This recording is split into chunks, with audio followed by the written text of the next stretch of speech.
Welcome to another episode of What Day Is It? Your favorite animal podcast that is 110% not kid friendly. So if you are a parent, welcome in. This is your safe place from your children. But here we talk about furry children. And as always, with me, my beautiful co-host, L Beefy, Beefcake, Aaron, Fluffy, whatever the fuck you want to call him. I don't really give a shit. Also known as. You can call him also known as. That's totally fine. But do not disregard this beautiful fellow across the table from me. We have quite the few things to talk about today, mostly just random bullshit. So put on your seatbelts and get ready for the tangents that we're probably about to go off on. Here we go. So to start today's podcast, Fluffy brought to me an article from PETA, I guess. But we're going to throw that right down the toilet because it was AI. We're going to go through it. All right, let's talk about this. He brought me a fake April Fool's article. Why? I was going to do a bit and you fucked it up. This Anyways. dumbass. So I got rather upset today because I had some free time at work and I was looking at PETA's website just to, check out the competition. And one of the things on there was messing with fishermen. Well, I'm an avid fisherman myself, and I got a little upset. And not really realizing today's April 1st. Yeah. By the way, this show is pre-recorded, by the way. So the photos were AI generated. I understand that, but I was like, you know what? Maybe they're just, I disregarded that in my mind because everything about it seemed real. Because they had the people laying with the fish hooks in their mouth, bleeding out with nets. I'm like, well, that's a typical PETA thing. What was it about for fishermen? Like, why was it affecting them? So they said that they made an AI fish to detect fishing lures in the water. I mean, yeah, okay. that could be valid. What the fuck does this have to do with PETA? Because they made them. So PETA invented them to cut fishermen's lines. So as soon as a fish hook is in the water, cut fishermen's lines. Yes, so it would swim up and cut the line with nanotechnology or whatever they called it, and they would cut the line with these fish's jaws. And I just got anger, like just flushed. I could see why this would anger you. Yes. For sure. That would piss me off too, and I'm not even a fisher. And then the quotes from like the fishermen were like the most ridiculous thing, like if this keeps happening, I'm just gonna give up fishing. It's like ain't nobody said that, not once. No. I've said that a couple times. I would imagine if they were to do something like that, like that would be illegal. Oh, 1000%. People pay for fishing license. Yep. And then I guess B, I mean it's our human right to catch and feed our families, you know. And if you proved it, they were doing it. Right. That's messing with fishermen. And there's it's a law. You can't mess with hunters or fishermen. Really? Oh yeah. If somebody comes up to you and starts harassing you while you're fishing or hunting, yeah, they're in the wrong. Really? As long as you're legal, they're 1,000% in the wrong, and they can possibly face some jail time. You shouldn't mess with a hunter either, just off of the face value that he has a gun. But people do. I just seen a video the other day where people like duck hunting in a field or something, or really, and goose hunting, whatever. They had a bunch of decoys out, but they were really close to this other guy's land. He got upset because they were also hunting, and he came and confronted them. DNR came out, and I was like, this video is pretty wild. I'd be so upset. Oh, like, dude, just let me hunt. And it was a bunch of young kids. Mm-hmm. Everything was legit. Was it a young kid that was upset too, or was like? No, it was an old man. Always. Yeah, with a UTV. People don't have real world problems. They got when they're that rich. They just have. It's annoying though. I mean, just let the kids hunt. They're not on your property. Like they're near it. But they were right, like on the borderline, and they were also hunting. So it's like, well, we're also hunting. As long as they are not on his property, yeah, it got shit to do with him. And of course, the video ended before there was any like closure with it. Oh, right. I couldn't find TikTok. I hate finding video 2. Yeah, you got to like click the public profile sometimes. And then scroll down and find like you watched this video, so you can find the next one. Speaking of the devil on TikTok, that possum lady I sent you the other night. Did I send her to you? No, I don't think so. I think I sent her to Miggy. There was a woman on live with a possum, and I was getting so aggravated watching this live. She didn't have too many people in there. There were actually quite a few people watching, but it was a woman laying in like bed with a possum, and this woman's voice was so aggravating, but that's not really what killed it for me. It's every, the fuse. People were in the comments, oh, how do you get a pet possum? Is that a pet? Blah, blah, blah. It's blah, blah, blah, blah, blah. And every single time she got that question, which was common, I sat in there and watched this live for longer than I should have because it made me angry. She would go, it's not a pet. I'm a licensed 501c nature rehabber, and it is clinically unable to be released. Every single time she answered it that nasally and narrow and just like that. And I get it, like, it's a wild animal, but you raised it from a baby. Mm-hmm. It's unable to be released. It's a fucking pet. It's a pet. Like, let's just be 100% real. Yeah. Unless you're a rehabber, if you're a grown man just minding his business and you decide to take in a baby raccoon because its mom got ran over, and it's a pet, dude. It's literally a pet. People do it all the time. Oh, yeah. For skunks, possums, turtles, literally everything, dude. I picked up a turtle that got ran over when I was heading home from work one day, and I was like, "Oh, it's a turtle! Don't run it over!" Mm-hmm. And pulled over, picked him up. His backside was like gone. His back leg. Oh, poor bastard. Yeah, he's a little painted turtle. They're cute too. Oh, and he didn't try to bite me, which was cool. And well, that year I found like 7 turtles trying to cross the road. 2 of them got hit. Oh. So I called this place, and they before that, sorry, I'm getting ahead of myself. I pulled over and I was picking him up. He's like, "Oh, is that my turtle?" I'm like, "I don't think you want him, dude." And I showed him his back leg. He's like, "Yeah, okay." And he just drove off. I'm like, "Bro, you were just trying to take a wild turtle. You're not gonna rehab it. You're gonna kill it." So I took it home, put it in the bathtub, called some people. I'm like, who'd you call? I don't remember. Is it the only animal rehab place around here? Probably. What's the name of those people? Fellow mortals, the people that never answer the phone. Maybe. I don't know. I do remember it was troublesome getting a hold of them. Sure.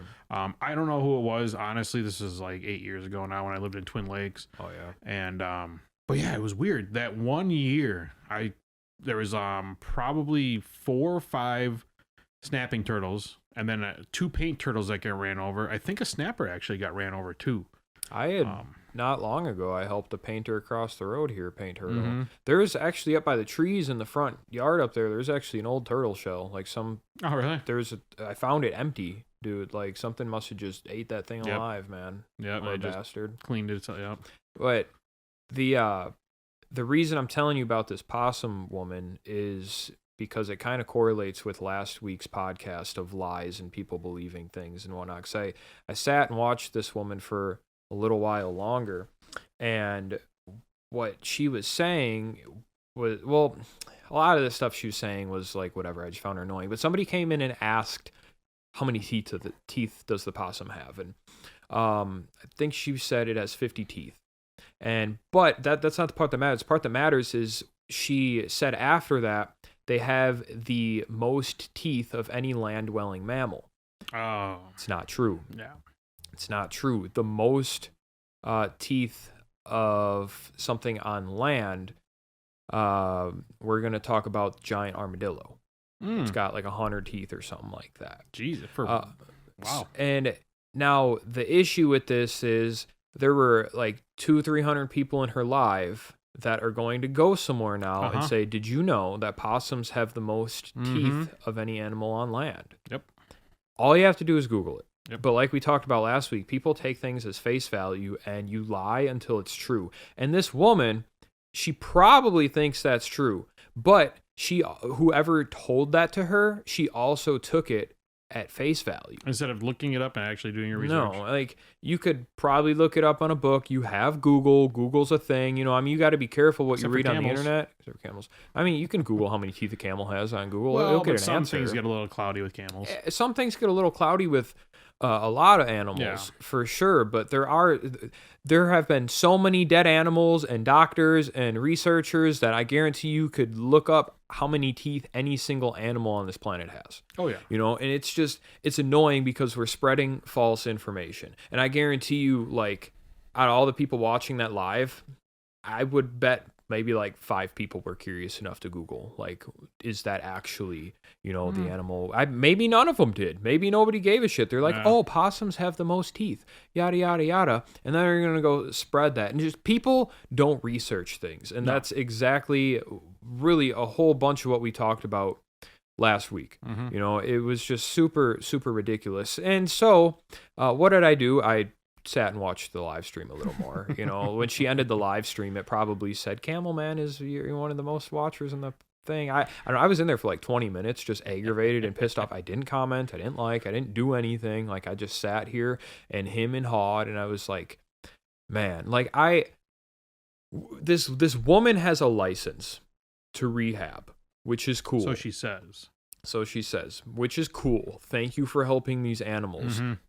How do you not know, like, how many, like, how are you not more of knowledgeable about it? Absolutely. And you know, that's cool that you know it has 50 teeth. That's great. Yeah. But how did you think, like, what happened that you're here thinking it has the most teeth? You know, what? It's a lot of teeth. It's a lot of teeth, but like, are you just assuming? Are you making up facts? Like, armadillo is also a mammal. This is like the other lady I saw on TikTok. She was talking. She was live with a kangaroo, and somebody asked, when do kangaroos stop growing? And she gave them an age. Kangaroos don't stop growing. Wild fact. They do not stop growing. If one's going to be stunted, it's going to be a female. I don't know if she had a male or female, but that's an invalid answer. You don't tell them, oh, you stop growing at a year. You want to say, hey, if one's going to be smaller, it's going to end up being a female.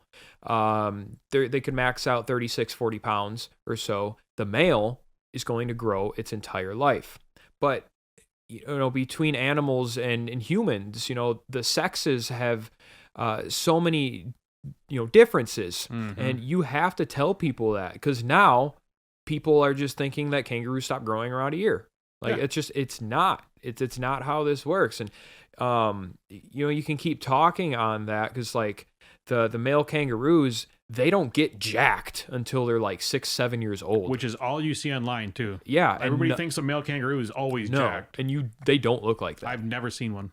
I've seen like 2. Maybe. Yeah. I mean, I've seen a bunch online. Sure. But like, you see them in Australia, but they're native, they're thriving, they're doing okay, you know, but there's millions of them, you know, other than we're in the United States. I don't know how many kangaroos there are here, but they have so many health issues and they die young half the time that they don't have the opportunity to get jacked. Yeah. You know, so it's just another, you know, miscommunication. People take things at face value. It's you know, them videos like the guy that his dog was in a headlock by the kangaroo that blew up, and he ran over and punched the dog, or not the dog, the kangaroo. It's funny, but now everyone thinks kangaroos are jacked. Everybody's scared of kangaroos. That kangaroo was jacked, though. Hey, he was a beefy kangaroo, for sure. I mean, that man was ballsy for running up on him. He was a zookeeper, too, I think. Was he? I thought maybe, Google it, but I thought he was possibly. I don't know. I do remember hearing that one time. That's why he said, I knew what to do. Right. I don't know. I wouldn't know what to do. I'd be like, well, I guess do that. Fluffy would have pulled up the Glock. They can't have them in Australia. He would have pulled out the boomerang. Did you guys know boomerangs are weapons? They're for hunting. Yeah. I mean, I didn't know that till 2 years ago. Like, and that is so badass. I actually, to go back on that, I do think the public can't have guns. But yeah, like, you can. It just takes a lot, which is crazy because they lost a war to emus. They lost a war to emus. Australian military lost a war to emus. So like, the military has them, and I want to say farmers can have them over there to protect certain animals. Hunting rifles and all that. I'd have to double check on that. Actually, I could contact. There could be a really good guest for this show. The lady that's helped me out with my kangaroos a lot. If I could talk to her, maybe get her on. She's the head of the marsupial group in the States here. She's from Texas, I believe. But yeah, that'd be super, super, super fun, you know. But there's just all this shit on face value, and it's super annoying. But you know, we'll let that slide. We'll get off the tangent here. I have something I think is interesting to talk about. One more thing about kangaroos, though. Yeah, female kangaroos. Female kangaroos can give birth about once a month. And don't stop there. It just keeps getting better. They have 3 holes, right? They kind of, yeah. So they'll have 3 vaginas.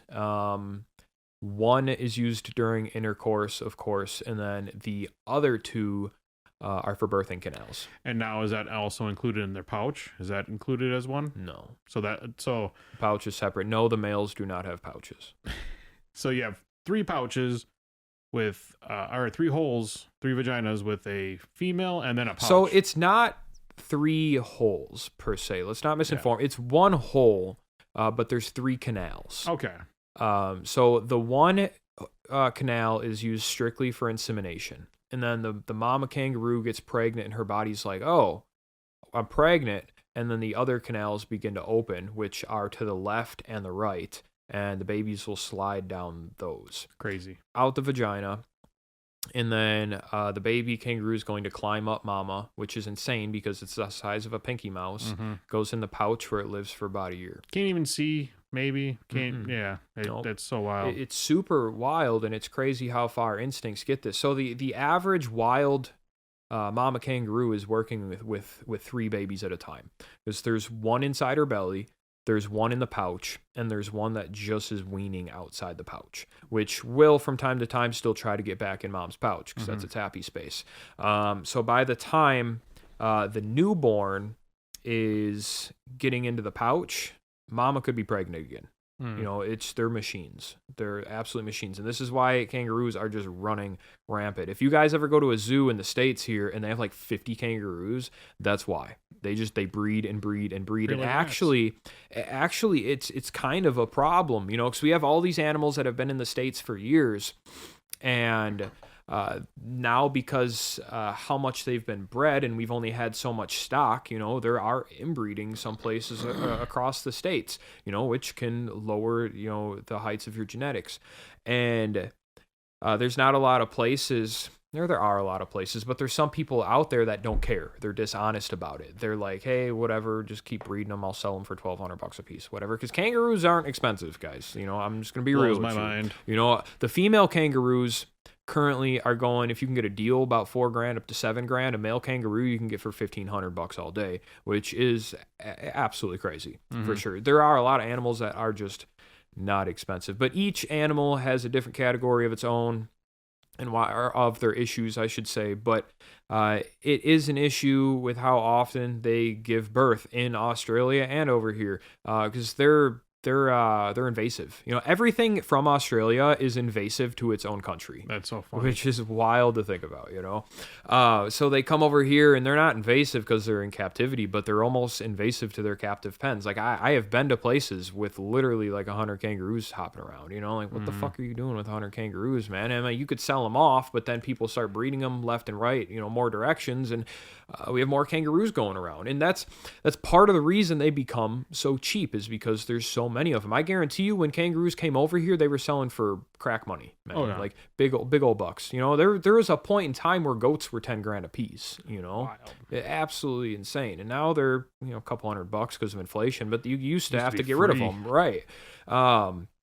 But each animal, you know, has its own battles like that. The females are more expensive. Why? Because they give birth.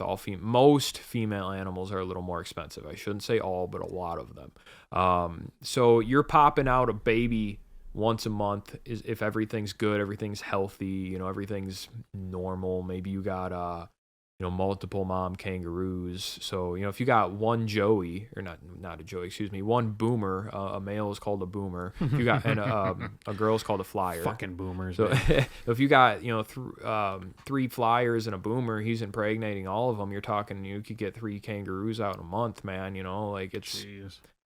People are over. You talking about the puppy market? We're starting to oversaturate the kangaroo market. And I love kangaroos. They're one of my favorite critters, but it's a weird market with those guys, and they're not hard to get your hands on. You know, especially like Wisconsin's so lenient with shit too. Anyway, if I didn't have a permit, I could probably get one over here. It wouldn't matter. It's a shame that we can't get camels like that. Yeah, man, I wish. But anyways, what I was gonna say, I had an interesting time today. I was talking with. Or I was looking into some USDA stuff for a little while today, and I'm awaiting an inspection. You know, Regan Ranch needs to get inspected. We get inspected everywhere. You know how it is. Jodan got inspected every year. Yeah. You know, the USDA comes in, they inspect for the health of our animals. They make sure our fences are the correct sizes. They you know, just make things, the animals are happy and healthy, and make sure that the general public, when they walk through, they're going to be safe. Everybody's sound, you know, stuff like that, really. So anyway, doing a lot of research today, and the reason we haven't been inspected yet is because of how short-staffed the USDA is on inspectors. And this is all due, I don't want to get political here. This is all due to essentially like Doge and whatnot trying to make cuts in the government budget. So they're trying to save, a couple $1 million a day these days. So they're actually giving incentives for USDA employees to quit their job. Really? They are offering USDA employees. Sorry if you guys heard that. These guys are offering USDA employees their full pay until about September if they quit now. So that gives them enough time to find a new job, a job that will pay them without government money. And because of this, the USDA is down 33 inspectors across the country. Which doesn't seem like a lot. It doesn't, but it is, because you got to think about how many facilities these inspectors see. Yeah. Our inspector here, she does everywhere down to about Kenosha. She doesn't cross the Illinois border. Actually, I think she does Lake Geneva. So that's really south into Wisconsin. She does just about into Illinois, and she does all the way up to the UP.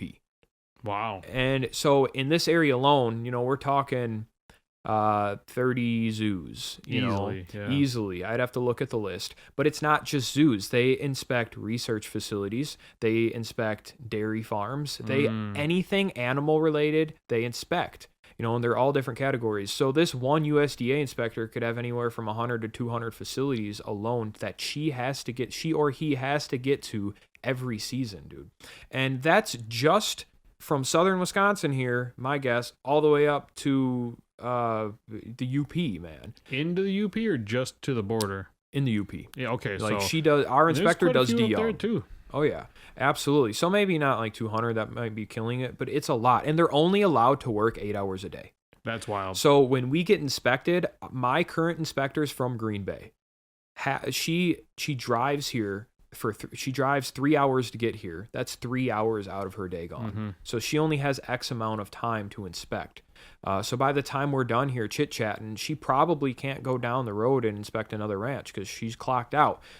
So she has to then drive home on the clock. So she's got to be lickety. It's really stupid, actually. And they're trying to make all these budget cuts and save money. And why this is important is, as much as you guys know, we don't like the government. I I bash the USDA, the DNR, I just don't like the higher ups of really anything. This is important because we need inspectors. Oh, yeah. This is like saying you hate cops, which if you do, I don't care. We need them. As crooked as some of them are, we need some on the street. It is what it is. It's the same thing. If we get rid of USDA inspectors, there's going to be animal neglect and abuse tenfold. And then zoos are going to look even worse. They're going to look absolutely awful. And the argument behind this is, if we don't have USDA inspectors, who speaks for the animals? That falls into the general public. And then the general public's going to be like, well, why is this zoo doing this? It's because nobody's inspecting them. Nobody is telling them that they can't do that. And then everybody is this is going to go a couple ways. It's going to rage PETA even more. Oh, yeah. They're going to be on everybody's asses. And if it gets to the right light, people that can actually think, the general public is going to start going crazy at the government and saying, why are these zoos not getting inspected? Yeah. They used to be. And this eventually it'll waterfall into that. Absolutely. Like, this could do nothing but wreak havoc. Yeah. And I would assume that the inspectors are just, dude, they got to be stressed out, man. Because let's think about this. 33 inspectors took the incentive to quit their jobs, not work for the USDA anymore because they were given an incentive. Say each one of them did 100 facilities. That's 3,300 facilities. Like, that's a mind-blowing number. I don't know if that's high, but I do think, being their job is to go around and inspect, that is their full-time job. I don't think it's that crazy that they would do 100 facilities a year.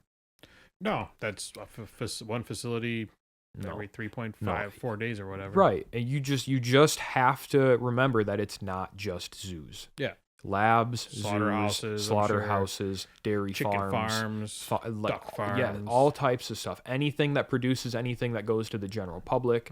It's all types of stuff like that. So what do we do if we don't get inspected? Like it's just it's going to really show people's morals. Yeah. And it's going to make things a lot worse for the good and the bad people. And maybe that will be a good thing, because then when the USDA inspector does a surprise inspection, it's like, oh, you are messing up here. Yeah. And you can't do it by yourself.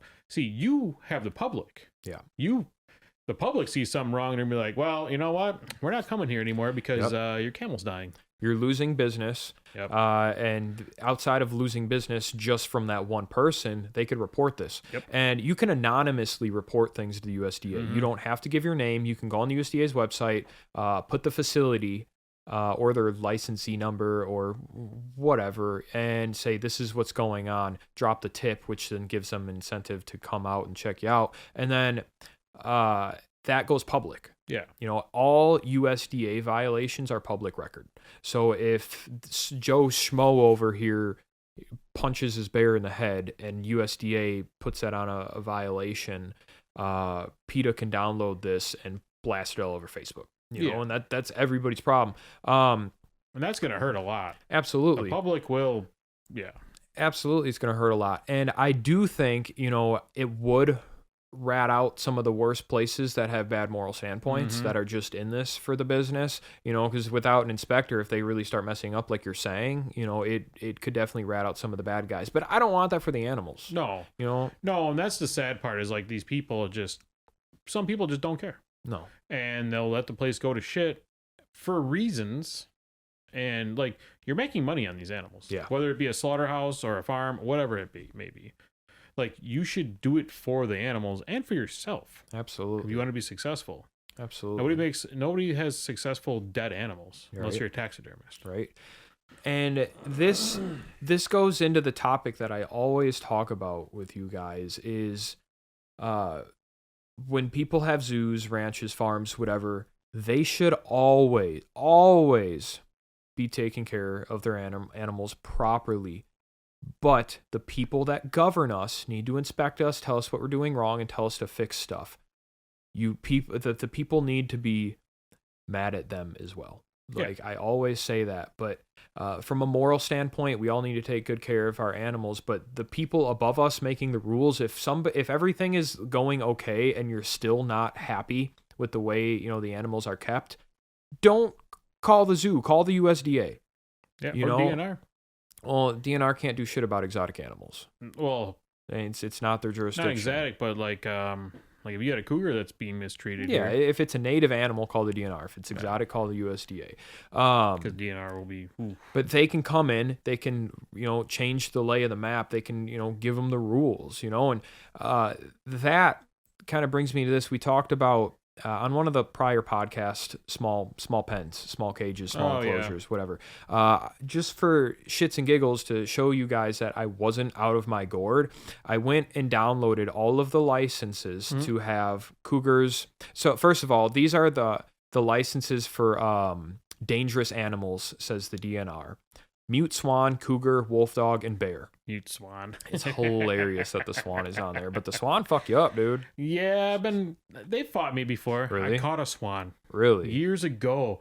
My grandma used to live at this part. Sorry to get off track, but years ago I caught a swan. I'm fishing and I'm catching bass. Nothing big, but I'm like, 10, 11. I'm having a great time fishing this pond. And all of a sudden, the swan starts swimming over by me. I'm like, he's fine. And I'm not paying attention. And all of a sudden, his leg gets wrapped up on the lure. I'm like, oh, shit. Oh, no. And then he starts flailing and everything. And all I got is an ultralight rod. Like, the littlest rod he can use for, like, summer fishing. I'm, like, fighting with him. I'm like, please don't break the string. I finally fought him in. And there's people watching me now at this point. Like, because it's right off, like, the main entrance from it. It's in Oak Creek. And end up getting my knife out and I just start cutting everything. I'm being very careful not to cut the swan up, but I got every little piece of. He was tangled up pretty good too. That's terrible. And he was kicking my ass the whole time. Like I remember, I think I might. Nobody around to hold the head or I was the only one. nothing, Nope, man. I was by myself. Should have called somebody watching you. You want to fucking watch me? Come help. Well, a couple people stopped. They slowed down and they just kept going. I'm like, help me. I'm a child fighting a swan, and nobody cared. Nobody cared. That's the world we live in. Yeah, that's I felt crazy horrible, as shit. But he was fine. No blood. I got a couple bruises. Hey, better Their you than wings, the swan. dude. They hit so They hard. hurt, dude. Like geese or whatever. I think it's hilarious when people run from geese, but like, no, I'm not running from a swan, but I'm gonna walk the other way. I'm walking the other way. I'm gonna pretend you don't exist, swan. Yep. Close my eyes. Swan mess you up, man. Yeah. That's funny, dude. Dude caught a swan when he was a baby. So we'll start with swan. When it comes to swans, there was no precise size pen. And the only requirement for the swan is that it's pinioned. You have to make sure it can't fly. Really? Yeah, you gotta trim its wings and make sure it can't fly. Well, it's pinion. You're saying trim its wing off. I believe pinion is a surgery. Yeah. I'd have to double check, but you got to make sure they can't fly. Because one of the birds we got from whatever was it George or something? I don't know. When it comes into trimming wings, I've never heard it not be called just trimming wings. Yeah, because we used to trim feathers all the time. Going down to cougar, it is a 20 by 10 cage. That is what they require. 20 by 10. So that's 20 feet by 10 feet for a cougar. And that's okay. Yep. So all of these were in square feet, but I boiled them down to just a shed. Normal foot numbers. No, literally, it's a shed. It's a shed, 20 by 10 feet for a cougar. And then we go down to wolf dog. The square footage came out to 20 by 18 feet. And then we go to a bear, which I definitely think the bear should have the most out of all of these. Yeah. The bear is 20 by 20. So it is a 20 foot by 20 foot box you legally need to have to put a black bear in. That is wild. Yeah. That is. Yeah. I wonder if that exists.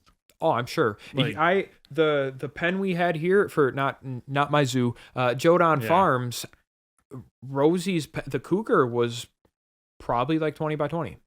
Because it was the split cage. When they were moved over here. When they were put together, that was, I think it was like 45 to 50 long, and then 20 back, I think it is. I've measured that area.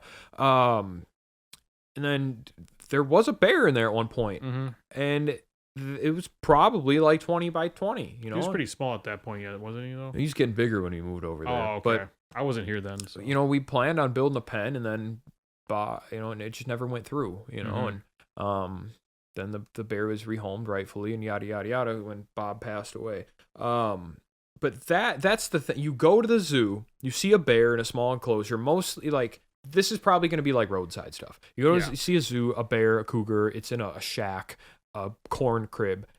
That is the government allowing these zoos to do this. And I love bears. I raised a bear. Cougars are awesome. You know, I worked with one at Jodan. I didn't do much with her, just zookeeping, you know, see her every day, you know, pet her a little bit and give her some food, whatever. The cougars are cool. It's probably my favorite large cat, and they fucking purr. Like that's so cool. It's one of the couple that purr. And the wolf dog thing, you know, I like wolf dogs. They're cool, whatever. I'd rather have a cougar. Yeah. But none of them deserve to be housed in a shed. No.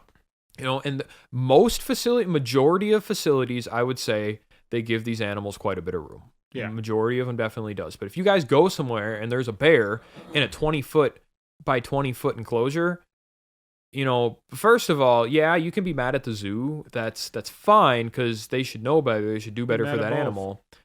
But exactly, you got to be mad at the government that's allowing this. And these sizes have been put in place a long time ago. You know, it doesn't matter. The DNR is not adapting for the change in the world, and they don't care that people are getting mad at the sizes of pens. No, because it's always like, if you look at pictures of like animals years ago in like old time zoos.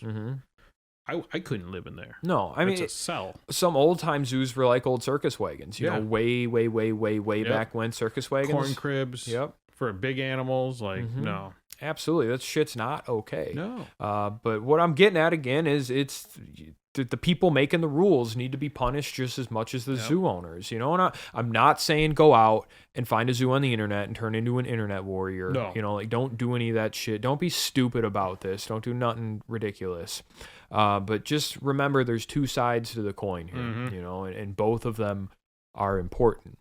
So the DNR makes really some ridiculous decisions. And I do find it funny. You know, there's some animals that aren't on the dangerous animal list, like say bobcats. You know, like, why is that not on there? Like, I know they're a more timid cat. Yeah, they're probably gonna, when they see you, run. But right, but like, what if one is like I'm gonna eat Rabbit? you. Like, it's a cat, Can I dude. get rabbit? Imagine a rabid cat. Terrifying. But it's a cat nonetheless. Like, Yeah. I'm more scared of the thought of a bobcat than I am a swan. You know, Yeah. like, what the fuck, DNR? Teeth and claws. And so the DNR covers everything that is native. So the mute swan cougar, wolf dog, the bear, and then they get into like things like skunk, porcupine, fishers, otters, all the native animals. But unless you have a cougar or a bear or something like that, they're not going to inspect you. You have to send in your permit yearly telling them what you have. If it is not a bear, cougar, wolf dog, whatever, they don't care. They're not going to show up. They're not going to inspect your animals. They're really not even going to come look at your Not stuff. even for a porcupine, huh? Nope. They don't even care about the porcupines. Wild. Like, you should tell them that you have it on your yearly thing, but you could get away without telling them, I bet. How about 1,000 porcupines? 1,000 porcupines. They're kind of carefree, and you can see that in the size of their pens, Yeah. Which is kind of a good and bad thing, like, because nowadays, if you're going to have a cougar, you're not going to have it in a 20 by 10 cage. No, but they're allowing people to do so. They can, but how many? They might exist, but do any, like, in a zoo, it doesn't. There's no way. No, municipal zoos won't do that. People complained about some of the cages here, which I agree with. Yeah. Back in the day, Absolutely. even before we were open to the public, they were very small. Oh, yeah. And then they got bigger over time. They were too legal. I was talking to my grandma today. I stopped over there because I left some tacos over there. I was hungry. I was talking to her, and I said Bob was kind of different in the case that for all the man was good and bad, he adapted. Yeah. He did adapt this place. And while the place is a dump, it is one of the better dumps. Yeah. Like, I love this dump, dude. And I can see in old pictures how much this property has changed. Bloomed. Like, got rid of terrible pens, built real pens. The cat dens were kind of small, but they were nice. They were built. If I can think of all of the other zoos around here that are still ran by old heads, all the animals are still in stuff that's just welded from junk or in corn cribs or in this. But Bob Meyer, he really did try to make this place pretty. And look at Fluffy's over here going to use the bathroom again. Sorry, guys. I have the worst co-host, guys. I'm gonna. He's not sorry, dude. He has the bladder of a dead duck. It's my meds. It's your med. Well, stop taking it. Don't stop taking your meds. But yeah, man, our boss, he really did try to adapt with the times. We were limited on money at the old company that we worked for, but he would take down a pen and, put a new one. This little zoo here, before I had taken it over, before I rebuilt it in a Rigdon Ranch, I mean, there had been so much changed here, and it really was impeccable. And to be able to take what I call is an old head and, see them want to actually change with the times and realize that they can still get in trouble by the public and adapt with that. It's really kind of neat because a lot of these people are just so stubborn. I can't tell you how many places I'll go to and the pen's just made out of rusty welded steel. It's been there for a million years and they just refuse to get rid of it no matter how many times the public bitches at them. Because in their eyes, they're like, the animal's doing okay, but so why should I have to change anything? Well, you should have to change it, because it's in a 20 by 20 and everything's starting to rust and it just looks like a prison cell. If the animal is in a pen and it's fat, it's healthy, it's well taken care of, it likes enrichment of other people, like everything is perfect with it, that is incredible. That is what matters. But at the end of the day, if there is anything wrong with the pen, the public is going to bitch at you. And that is one of the most important things with owning a zoo, a ranch, something that's open to the public these days, because public perception is everything. Unfortunately, the public perception is second to the care of the animals. That's half the battle. You can't have a zoo if your public perception is so bad. There's been plenty of zoos that have been shut down for bad public perception, and also unfortunately there's plenty of zoos that are still open and they have poor public perception. Well, you go on Google nowadays, and that's the telltale sign. Absolutely. It just people leave reviews, Yelp, all that stuff. Fuck Yelp. And I want to bring something up before I ran away. Before you had to go piddle. Yeah. Sorry again, guys. My bad. Shane's his shoulders are so strong carrying the podcast. when Bob was building the pens. So this is a story I heard. Mm-hmm. I'm sure whoever from the farm will correct me on this, and we'll figure out that later. When he was building the cat and tiger pen, or the tiger and lion pens. Cat and tiger, lion, tiger. All the same. Kitties. Kitties. When he was building those, his foot got infected. And that was like the first time he started losing his toes. Mm-hmm. And ever since then, that's when it started getting worse and worse. So, like, the man literally put his body, blood, sweat, and tears, and body parts into the zoo. Like, you know, he actually did care. Mm-hmm. And, yeah, like you said, all the old heads nowadays, they're stuck in their ways. they are, because they don't see change. Mm-hmm. And people do. Like, it's 2025. As much as I hate to admit we're in the future, but we should have flying cars by now. We should. And better zoos.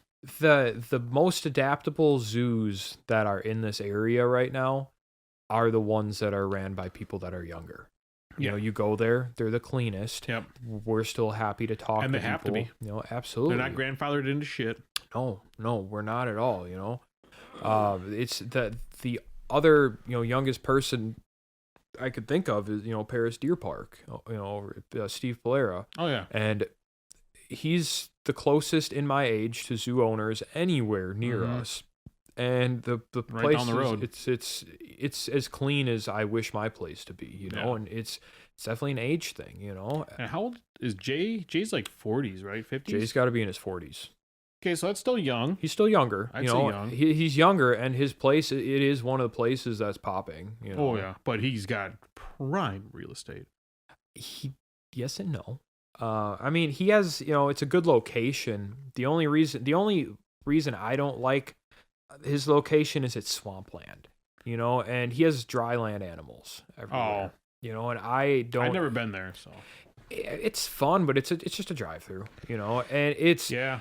you go there and, you know, some of the animals, they like, for the most part, the animals all look all right, but you know, some will be a little patchy, or they're dry environment animals in the safari park. Like a camel. In a swamp, you know, and it's that the location's fine. You know, he's making, you know, reservations hand over fist there. Lake Geneva. Yes, I know. And I guarantee you at least half of his revenue is from Illinois. Gotta be. I'd say 3/4. Sorry about that, guys. Is that not silence? Come on, man. I don't know, dude. I don't know. I've never had. I don't know why you're famous now, dude. I don't know. Sorry, guys. I know we have popping such an unprofessional podcast. I'm sorry. So the cleaner places around, they're the younger folks, Yeah. and I don't want to banter too much on the old heads, but I mean, look at like what we talked about with Shalom, man. He's in his 60s. I think he's somewhere between 50 to 60s. He made the profile picture for the zoo. The cat's fucking.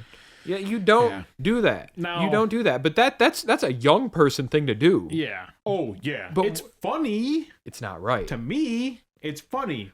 Is it right in the professional setting? Absolutely not. But again, you know, that's the old guy breeding white tigers saying, I don't give a fuck what you think. I could do this 40 years ago. I'm going to do it now. Yeah. Where I'm like, well, I'm not going to do it because I don't want people to yell at me. Like, I enjoy having people like me. Yeah. And knowing that, or at least thinking that I take care of my animals well. I do. You do. I do, but people have to think that because people don't know you.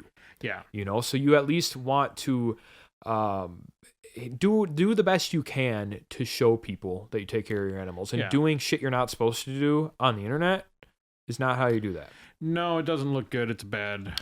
It's dumb. And again, I really want to see the zoo, but like, it was just a bad idea. It's a bad decision. You know, I've done a lot of dumb shit in my life. I do think we should take a trip up to Green Bay and see the new zoo. I would like to. We should probably do that. And then Bear Den opens May 11th. We also got to make it up to the one in UP by the Mackinac Bridge.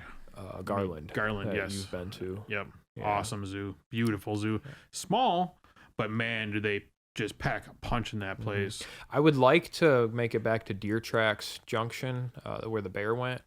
So I guess as of recently, the owner's son had passed away. R.I.P. I had met those guys. Oh, is that the one with the camel, or that was one Jason knew, right? Yeah, Sandman. They have a camel over there. Jason knows those guys. The guy. Oh, he got attacked by something, right? I don't know. Oh. They had said that he had fell off a ladder. I believe. Okay, yeah. Never mind. Yeah. The wrong place. Those guys, they had recently, I believe, built a drive-up deck for draft feeding, which is one of one inventing. Like that's incredible. Like you don't have to get out of your car. You just drive up a ramp, feed a draft out of your window. Like that's how you do drive-throughs. Mm-hmm. That is how you do drive-throughs. But yeah, he was. I believe they were working on building that, and he had an incident on the ladder. Oh. Yeah. Okay. So that was Ty Among Animals. He was incredibly viral. Oh. Super famous with his animals online. See, that's not the place I was thinking of. What are you thinking of? I don't know. Jason has so many clients that I hear about. He does. I don't know. Somebody got attacked by like a bull, but maybe that was Duncan Lowe. Remember? The guy down the road here? Yeah. Got beat up by his bull? Yeah, but I don't know why. Yeah. I don't know. Wrong person. Not even close. Yeah, I don't know. Super sad though. It is. I heard that guy was just. Now that you're talking about it, I heard he was really good. I'd only met him once. I went over there with Jason to visit the bear, and they were just the sweetest people. You know, we got the behind the scenes tour. We got to see everybody sat. We got lunch with them. Like they didn't skimp a single detail. And it's nice when you go to a facility and you feel like everything is honest. Yeah. You know, they're not hiding everything. That place was fucking clean, dude. If I went into an animal pen there and dropped my apple, I would still eat the apple. I wouldn't even get the animal. The apple's probably cleaner or dirtier than what you drop it on the ground then. Dude, that place was clean. Super cool. And it's really interesting. They're like architects over there. I don't know what their background is, but they designed everything. Their bear pens are insane. They have this giant playground, dude. It's the size of a building that they designed. They built, like they do everything there. It really was one of the coolest facilities I think I'd ever seen. It was really, really neat. There's a lot of them cool facilities, and like those guys, their bears aren't in 20 by 20 pens. They're in like hundreds of feet. You know, I mean, it's a drive-through bear park. That's awesome. Like you drive through bears, and then they have, you know, their younger bears are in pens and they're raising them. It's like, dude, it's so keep your windows up. So cool. Keep your windows up, man. I mean, until you get to the other pasture with like the llamas. Bro, when they have drive-through tiger and lion things, and people roll their windows down, did you see that one video, that viral video where that woman get out? I've never seen that. That's overseas, and yeah. That was like I know Asia what you're or something. Mm-hmm. India, where tigers eat people nonstop. Mm-hmm. Like, yeah, but it was wild. Stay in your car. Why would you get out of your car when there's man-eaters? Here, There's kitty. literal monsters outside your car. They can't get in your car unless you open the door or roll down the window. No. That blows my mind. Could you imagine? Like, zombie apocalypse, I'm just going to get out of my car. No, dude, you stay the fuck in your car. Stay the fuck in your car. And be safe. So, and stay quiet. This is the What Day Is It podcast. We're based off camels. We're camel specialists. That's what we do. And Fluffy's always yelling at me that we don't talk enough about camels. Thank you. Finally. Which camels are something that we could talk about for 46 podcasts in a row. New camels. And we got some new camels over here. I had a nice antique haul. Jealous. So I wanted to bring up the question. We know our answers and opinions, but how ethical are camel rides? I thought we could talk about this for a minute here. There's a million interesting facts about camels, and we'll talk about them and yada, yada, yada. But what Fluffy and I have done for more than half our lives is give camel rides. We still do it. So on the ethicality, if that's a word for, ethically, if it pleases the court, the ethicality of camel rides, I honestly think they're worse on people than the actual animal. That's true, because your balls hurt once you get off. No, I'm saying walking around. Oh yeah, we have to lead the camel. Yeah, for sure. I honestly, people ask me all the time, "Oh, is he tired?" No, I'm tired. No, but if I fall down of heat exhaustion, he's just gonna keep walking, and he's gonna do the ride without me. I'm just here in case he does something stupid. Absolutely. I feel the camel is safe. The most useless you can feel is with a camel smarter than you. Oh yeah. And we used to have them at the zoo all the time, and you would just do laps. Yep.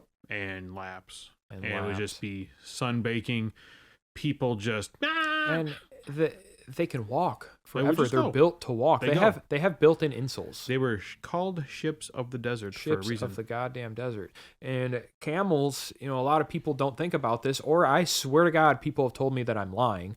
Camels can lift 100% of their body weight. Yep. Fluffy actually brought me a coloring book a couple months ago. From Festival. I think it said camels can lift 200 pounds. Yeah, carry 200 pounds. Bullshit. If your camel weighs 1,500 pounds, that means it can lift 1,500 pounds. Not forever, but it'll do it. If you guys, hop on YouTube, type in camel weightlifting competitions, they make, 2,500 pound bull camels lift 2,500 pounds Dude, worth, they make worth these of camels sandbags. dance nowadays. It's crazy. On trampolines. It's super cool. What? But camels, my boss used to say, if you can find a way to stack it, they'll carry it. Oh, yeah. It's 100% true. So putting you and your fat kid on a camel at a tops of 200, 300 pounds, ride the camel. I had 4 kids on one time. They were smaller kids, probably 50 to 100 pounds apiece, and 2 adults, which were probably pushing 200 apiece. With, I think it was Chester or Charlie. No problem. Mm-hmm. And that was a semi-busy day. Right. And that's not even stacked right. Right. You look at camels stacked right and sides, and you don't want to get them too top heavy. Absolutely. It's like anything. That's very important, and nobody thinks about this. When we're doing camel rides, so there's 2 people working. There's the person walking the camel, and there's the person helping people on the camel. There is a correct order to load people on the camel, which goes by weight and size and to keep kids safe. There's a little bit of math behind it and how we do things, but the camel can lift 1,000,000 pounds. It's totally fine. And to be honest with you, over the years, what I've seen, camels that don't work die young. Oh, yeah. And I've been told time and time again that I'm a liar about that, mostly by people on TikTok. Well, the guy on TikTok also said, if you work him too much, he's going to die from an early age. It's like, he can only take 1,000,000 steps and then he dies? What is your logic there? Right. Like, what? How high are you right now? For real. Hi, how are you? And it's dumb, too, because on TikTok, it's like, I just hang out with the camels. Like, Yeah, I'm not even you're doing walking anything. them. Like, we hang out. You take dude. Newt and you walk around the yard. That's pretty much all I do. You treat him like a dog. Pretty much. He's big old doggy. Yeah. I shouldn't tell you guys that professionally, but he's like a big old doggy. He pretty much is. And in my opinion, back trains and, Newton falls under that too. Actually, all your camels do. I think they fall under a golden retriever. Happy. Well, Newton's more like, hi, how's it going? Peanut's dumber. Peanut is like my dog. Leo. He's smart, but he's very dumb. He's a ditz. And He knows the job, but and they're both broken. yeah. He thinks he's a horse. Not my dog. Peanut does. Peanut thinks he's a horse. But I really like Peanut. He's just an idiot. He's an idiot. He's a whack camel, but I love him. I mean, he pulls a cart. He's a genius, but he makes poor decisions. And I constantly. he's not my most hated camel. Still to this day was David. Oh, I hate it with the cropped tail. So ugly, cropped tail, just the ugliest camel you've ever seen in your life. Looked so wicked. Good worker. Yeah. But oh my God, was he ugly? I didn't trust him though. I swear he'd bite you if you weren't looking. He tried. He would always mock bite you. When we were training him last year, he'd always try to mock bite you. So the camels, the reason I say camels that don't work die young is because these guys are weighing, 1,500 pounds, 2,000 pounds, depending on the size of your camel. I got some smaller camels over here, but they're huge. They're absolutely huge, and camels can live the size upwards. That matters. Right, they can live upwards of 50 years. The average in captivity, I like to say, is around 35. Which is fair if you treat them right and you take care of your parasites correctly and whatnot. Like Doofus he's 25. These guys are heavy, and when they don't exercise, they perish. They perish. Their legs are not going to be able to lift them big old bodies up. So you want to make sure they stay exercised, even when they're retired. Take them for walks. Put a sandbag on their back, do light things, keep them exercised. It's the same with humans. When humans retire, what happens? They die. Yep. The longer you work, sometimes the longer you live. Slowly spiral, and you get bored, your body gives arthritis. Up. You don't work out. Yes. You want to stay active. It's the same thing for humans. And I'm not saying run a marathon every day, but go for a walk. No, and I'm not saying overwork your camel. If you're doing camel rides, I refuse to do a 500-pound camel ride. That's stupid. Why should I do it? I'll load a couple adults on there if they're average size adults. Sure. And if I have a bigger guy, I'll do them one at a time. Sure. But don't overwork your camel. That's not what I'm saying. What I'm saying is they're okay giving rides. Yeah. But there are things you have to make sure of. If you want to make sure all their cinches are in the right spots, you want to make sure that the saddles are in the right spots. You want to do everything correctly to make your camel happy. Because if your camel is happy and you're its best friend, it'll walk all day. Well, and even the camels you got, it's so rare when I'm doing a ride with your camels that I do more than 2 adults. And small adults. Yeah. At that. It's very rare. They can, but when I'm doing like 300 rides a day, why? No, one adult, maybe a kid or 2 if they're small, but no, that's blasphemy. Why overwork them? No, we're at Jerry Smith's pumpkin patch, which we rarely even hit 200 a day. Last year you did. Man, last year I think we had a 300 day. Murdered. We did a good day there. 315 or something like that, right? Wild, man. The last couple of years there have been getting better, man. Which is crazy. It's awesome. Crazy. But, we're here for 8 hours. Yeah. I'm not going to push this animal. No. And for the most part, we lollygag. He hangs out in the middle of the pen. He eats grass. But like, I'm here all day. Whether it's a long day, a hard day, or an easy day, I'm not going to overwork you. The worst part about those days, though, is like as soon as you let them go hang out, oh, we want to ride. Literally, you can sit there for an hour with no rides. Yep. You let them go wander in the pen, throw some hay down, and literally clockwork. Oh yeah, we want to ride. Which I mean, it's cool. Let's make some money. But like, dude, I just let the camel go. And most of the time, like if I'm waiting around, I'll bring him by the fence and be like, "Hey, come, you want to pet him? You want to pet him? Oh, they're coming to look. Come on, pet him." And then just keep them going because once they sit down, it's just like, all right. Right. If the camel sits down and don't want to get back up, the day's over. Yeah, I'm gonna give him a break. He's on a 5th break today. 5th break, yeah. All day is a break. We have jobs that are like that. We also have jobs that are go. The one job that we got rid of is that Coptic church in Illinois. This job, we had a job at a Coptic church. I've actually been doing this job for years. And in the last year, I put my foot down because they want to rent one camel for like a 6 or 8 hour day. And last year you sent me. I sent Fluffy here. And he didn't believe me that we had a line all day.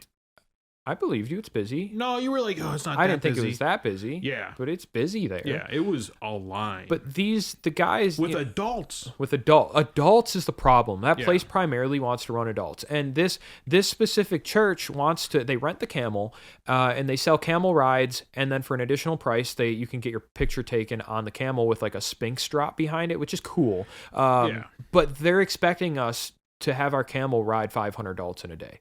Which is blasphemy. I'll run 500 kids all day long, but now we're going from 100-pound rides to 500-pound rides because they want to, and they don't care about packing on there. They will pack 5 adults on that camel, and I'm not doing it. So we got into them, or the camel got tired last year, which does not happen. Well, we were on a hill. They were on a hill, which was such BS. So the camel was tired, and the woman running the event called me, did I call her? I don't remember. Her and Fluffy got into it or whatever. They talked. Oh, this was this year. And I'm going into that year. And the camel was, I think he just got tired. So the lady had told the workers, pack up the camel, go home, come back tomorrow. It's fine. Rain. It was rain this year. There wasn't rain during this. Okay, well, I wasn't there that year, or I wasn't there the first day. No. So Fluffy got there the second day. So it was, I don't remember who was there the first day. Anyway, she sent the camel home, and they were just not busy. That was it. No, it was busy this day. Sunday wasn't. I'm not talking about Sunday. Sunday was busy. Sorry. They sent the camel home. God damn it! Just let me tell my story. Okay, they sent the camel home. And the next day the camel got there, and Fluffy was trying to get a check from this woman, and she was trying to get money off of the camel rental because the camel went home early, but she sent it home. She sent the goddamn camel home.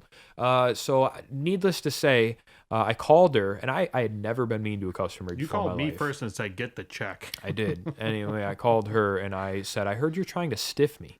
That was the rudest I've ever been to a customer. So because of all of this, and them wanting to load 5-6 adults on a camel at a time, we are no longer going there. Unless he wants to pay $8,000.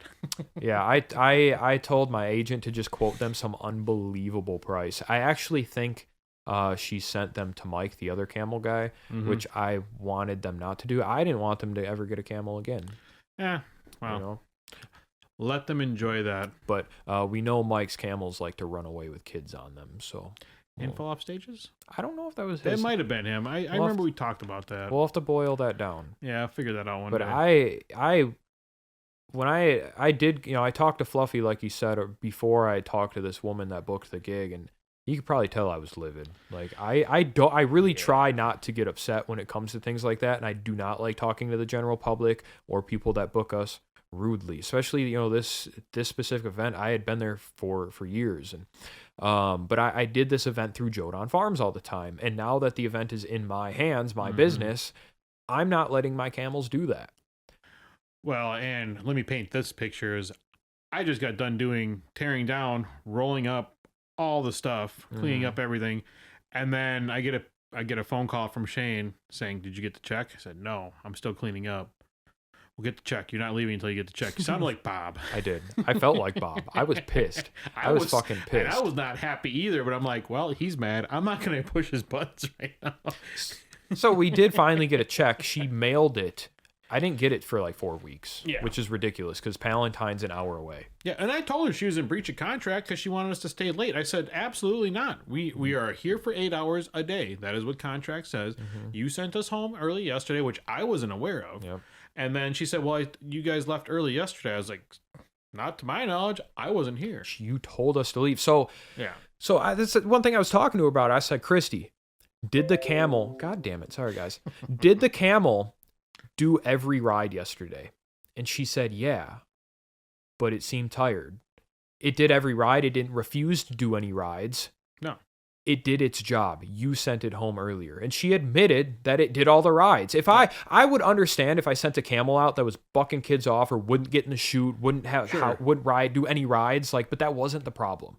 And these people exist. Yeah. And that's probably the worst booking I've had since Riggin Ranch started. Really? That was number one, huh? I think. And I was there.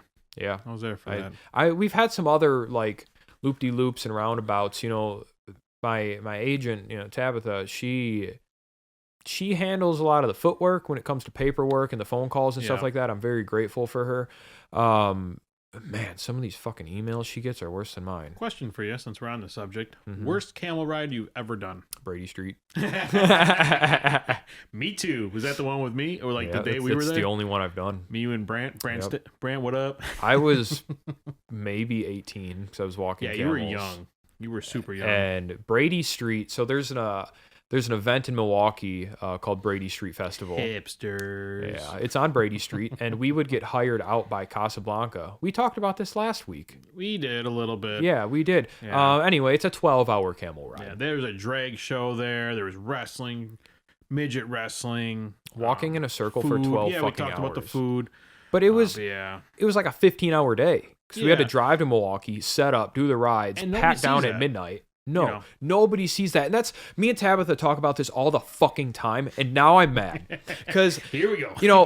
My camels, they go out for cheap. I'm one of the cheaper camel guys. If I give somebody a camel ride quote, a little while away and I'm like, $1,500, I'll come give you rides for a couple hours. Because normally we only book our camels out for 4 hours for the, longevity of our animal.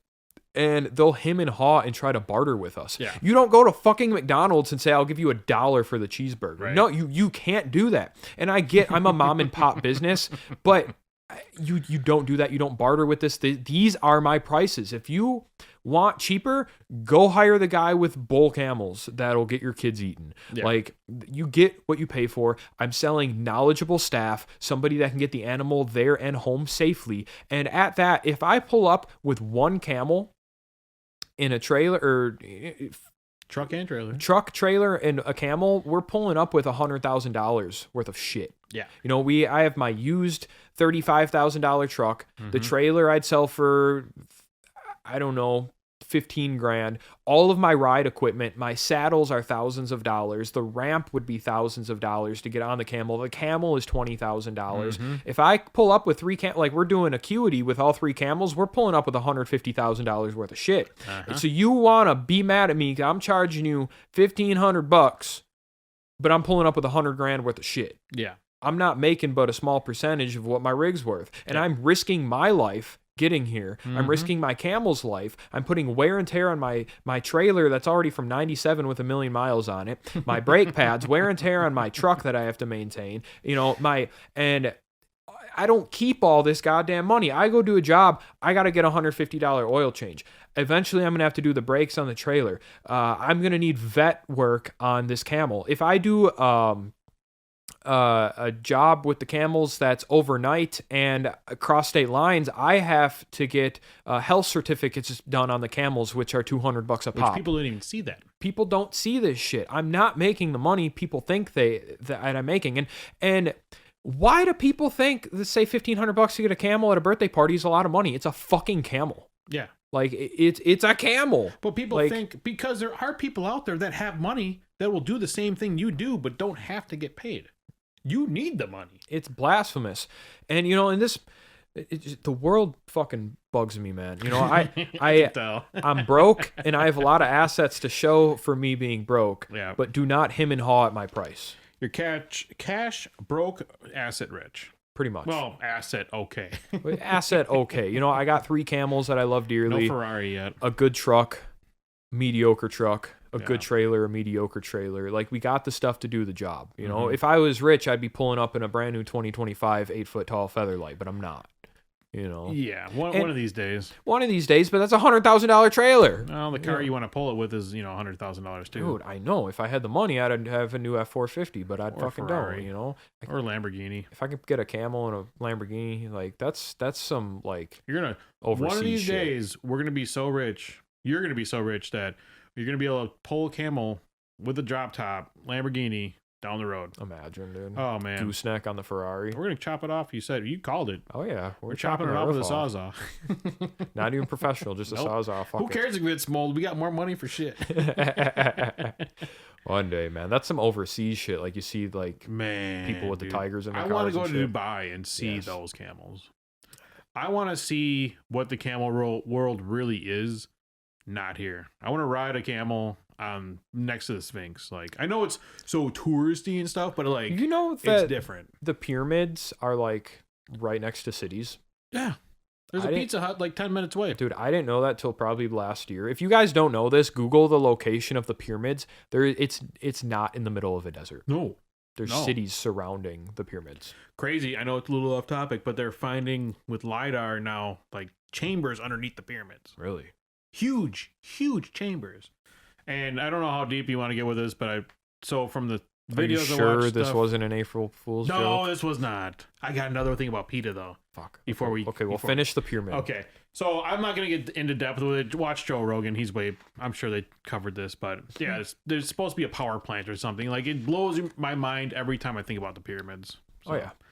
It just doesn't make sense. It's aliens. Yes.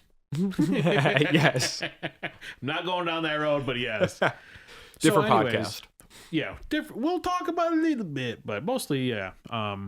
PETA. So, PETA. This is not a April Fool's thing. It was PETA trying to dump manure in front of one of their sister companies almost. Not really, they're not affiliated, I don't think, but who do you think would be like PETA? Like a company? Yeah. Who's fighting for the ethical treatment of animals? I don't know. Off the top of my head, just tell me. ASPCA. Okay, yeah. Okay. Sure.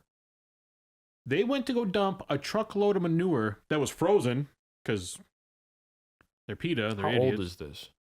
I don't think it's that old. I think it's pretty fresh. Okay. It came up when I looked up the news today. Okay. That's when I got down that rabbit hole with the fish thing. Yeah.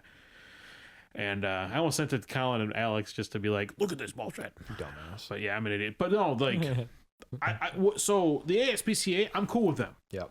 They don't want to say, don't eat animals, They want to just they want to protect the animals. When they're in a slaughterhouse, they want to be humanely killed. I'm cool with that. Right. I don't want a cow to stress out. The meat tastes crap then. Same with fish. You let a fish stress out. You don't gut or you don't gill them and you don't knock them out before you do that. Like, they're gonna stress out and the meat's gonna taste like crap. And it's true. It really is. Like, I didn't believe it, and yeah, my buddy Colin that takes me fishing, he showed me, like, yeah, so it's different. did they successfully drop this No, little it got shit? frozen and it didn't come out. Was it in like a dump truck? Yeah, so they had, like, the picture I seen was this guy in the back of a dump truck trying to kick out the frozen manure. I'm gonna have to look this Yeah, up. do it. What the fuck, dude? And he's trying to kick it out. I hope this isn't an April Fool's thing, man. I get 2 in one day by these bastards, but it can't be. It wasn't AI. It was not AI. As long as it happened before today. It might have. I want to say it's in the last week, but I just couldn't believe it because, like, why are you against the why are you against them? Against the acronym? Like, they are your team. They just want less than what you want. In the arms Exactly, of dude. an angel. I started crying. I'm about to Fly cry. away. I'm Sarah McLachlan. I'm so glad those commercials aren't online or on anything anymore. Dude, I would flip the channel so quick. So quick. No, I'll come back. I want to watch this, but I'll come back. I'm not crying right now. You're crying. I'm not crying. So real quick. Oh, the guy did get arrested, by the way. Good. Yeah, Fuckers. I forgot to leave that out. The best part. That is the best part. Fuck PETA. Fuck PETA. On the topic of the camel rides, I just wanted to dive into one little thing real quick again. I've probably said this before on here, and I know I've said it on TikTok a million times. Horses, camels can lift healthily, or not exactly healthy, but camels can lift 100% of their body weight, and they can walk with it for a little while. But you throw 50% of the camel weight on a camel, you're just gonna walk with it forever. Yeah. Horses healthily can only lift between 10 to 20% of its body weight. Which is stupid. So even massive horses should only carry maybe 200 pounds. We used to use them as cars. We used to use them for all types of stuff. But Useless fucks. the issue with this is there's under 10,000 camels in the United States. There's about 8 million horses in the And the United camels States. could lift just as much and pull just as much as all these horses. They suck. They can pull more. They Yeah. can lift more. And I'm saying it as a total. yeah, and we have people that are, they shouldn't be riding horses, or they're riding multiple people on a horse. We're overweighting horses constantly, and running them into health problems. And what happens when a horse breaks? You kill it. Yeah, euthanize it. Remember they did that at the racetrack a couple years ago. Oh yeah, your horse gets injured, he's gone. The one horse, it was what's that big horse race every year? I don't remember. Derby's Downs or whatever. I can't remember the name of it. Kentucky Derby. Oh yeah. And I think it was a Kentucky Derby where the horse broke both its front legs, and then, like, right on the track they just done. Mm-hmm. Like, excuse me, that was a $2 million horse. Absolutely. What? It's fucking nuts. And I don't blame them because I don't like horses. But what I'm getting at it here is me neither. We have millions and millions. We have 8 million horses here. Mhm. And I like to look at horses. Nobody ever thinks about it this way. Horses are like Christmas puppies. You get a puppy on Christmas, decide you don't want it. Where's it go? The shelter. Most people that own horses aren't fortunate enough to have 40 acres and a giant house and a place to store it. Most people that have horses board their horse. Mm-hmm. And what happens when you board your horse? You don't see it as much. Mm-hmm. You say you're going to go there every day, and then instead of every day, it turns into 6 days, and then it turns into 5 days, and then it turns into 4 days, and a lot of people just leave their horse. Yeah. And they'll see it every once and again. But the people that see the horse, they work at the stall that it's at. They work at the boarding station. Mm-hmm. So they give it their hay every day. And some of them places, if the owner doesn't show up and take it for rides, it just stays in the stall. Yep. Some of them do have paddock time. Some of them don't. It depends where you're boarding them. And that's not something that's talked about. But, we're the bad guys immediately for having exotic animals. We don't talk about the horses that get bought and forgotten about because people get bored of them. Whether you like horses or not, this ain't right. It's not right. So we have people that are overbearing horses constantly. We have people that are racing them and injuring them. We have horses that live in stalls and never see their owners constantly. And, you think there's abuse going on for camels? Fuck you. We have 8 million horses. Yeah. In America. Yeah. And that's absolutely nuts. And wild ones. And the USDA is still fighting the use of drugs in horse races. I can't remember the name of the drug, but there's a drug they use. They'll shoot up the horse and it hurts their ankles so bad that they run quicker because they don't want their feet on the ground. Yeah. No way. Yeah. Wow. Yeah, I believe it's injection. Uh-huh. I can't remember the name of it. Sorry, guys, I'm blanking. But it's they hurt the horses so they run quicker because they don't want their feet on the ground. Oh, you got the little whip too. And this is something they've been fighting for a very long time, but we're still fighting it. There's so much unethical bullshit surrounding horses, and not even just the stuff like the drugs, but it's fucked up to get a pet, a 1,000-pound pet, and leave it at a boarding stall. You know, and that's where most horses stay. The people that go see their horse every day or 5 times a week, keep doing you. You know, that's awesome. But a lot of horses are like Christmas puppies. Oh yeah. And it's fucked up. Yeah. Just horses in general. Like horses were treated like an automobile. Like, yeah. You just made sure it was running. Mm-hmm. If it started breaking down, you took it to a vet. Like that is crazy. 200 years ago, that's what it was. Mm-hmm. And now we just watch them in races getting whipped from a little jockey. I don't know if they still whip them. I don't know. I don't know. I'm not. I do remember in Ace races. Ventura though, he whipped the guy in the butt and he said, "Well, it seems like the horse liked it," or something like that. Remember that? I don't remember. Oh, Ace Ventura 2. Great movie. No, I don't know much about horse races. No. But I do understand the world. Yeah. Well, That's they use for sure. robots for camel races. So. Yeah, overseas for sure. It's a big thing. Camel jockeys, which is fucking cool. I don't want to sit on the back of a camel while it's going 35 an hour. They used to put children on there. That's uncomfortable as shit. Kids, yeah. It's not for me. No. But with all this being said, guys, I want all of you to take your brains, your big, beautiful brains, and think about some of the shit we bantered on today and, realize what some of the problems are in the world. And maybe collectively together with the 3 of you listening, we can make a difference in the world. We can all hate PETA just a little bit more every week. Absolutely. So we appreciate you guys chiming in this week. We're working on getting some more very interesting guests to the podcast. So as always, we appreciate you guys. Like, comment, and subscribe for us. And give with us that, some questions. Give us some questions. And with that, happy hump day, everybody.